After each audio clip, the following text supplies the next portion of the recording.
Matthew 13 verse 36 to 37, and it says, "But I say to you that every idle word that men shall speak, they shall give account thereof in the day of judgment. For by your words you shall be justified, and by your words you shall be condemned." That just made me think about how powerful words are. So that scripture is basically saying that when the world is ending, we are going to be judged by everything you've said.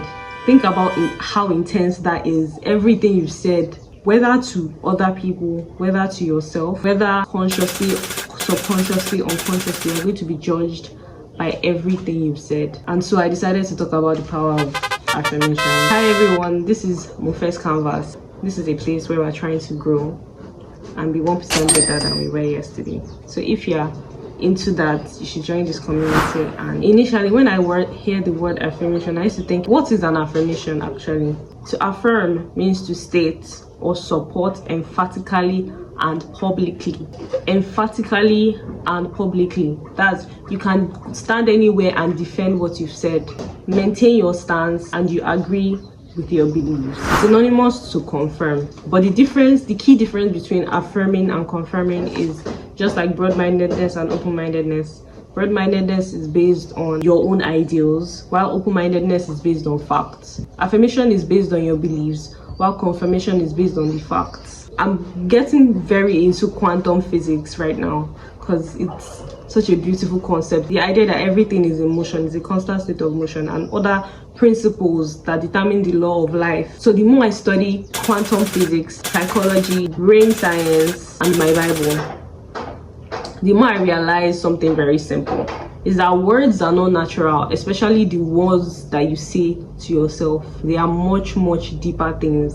They are seeds. Affirmations are basically repeated statements that shape the way you think about yourself, your abilities, and your future. And whether you realize it or not, you already use them every day. There's something called cognitive behavioral therapy, and it's built on one core idea that your thoughts influence your emotions, and your emotions influence your actions. That's why your thoughts influence your life. What you think is how you show up. And it goes even deeper than the mindset. Neuroscience shows us something called neuroplasticity. I'm sure this is not the first time you're hearing of neuroplasticity. Basically means that your brain rewires itself based on repetition.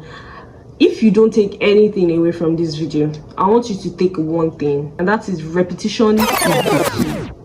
Repetition is the key. Repeated thoughts strengthen neural pathways. So when you keep saying something long enough, your brain sees it as the truth. That's why we have a bias. You already have a fundamental principle in your mind. You already have a fundamental idea of how you see life.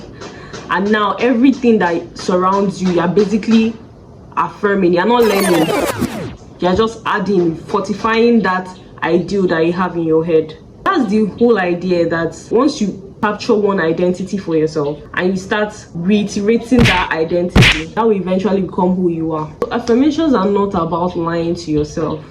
They're about anchoring yourself. You give yourself something to hold on to. Proverbs 18 verse 21 says, "Life and death are in the power of the tongue." If I keep affirming I'm bad at this, your body will prepare for failure before you even start. But when you say I'm learning, I'm improving, I'm finding out the next step, I show up differently, even if the situation hasn't changed yet. You're training your mind like a muscle to see things optimistically all the time. The way there is a seed, there will always be a harvest. So make sure you're planting wisely. Make sure you're speaking with intention this week. I want you to go into this week with the mindset that I'm going to affirm what I want for myself.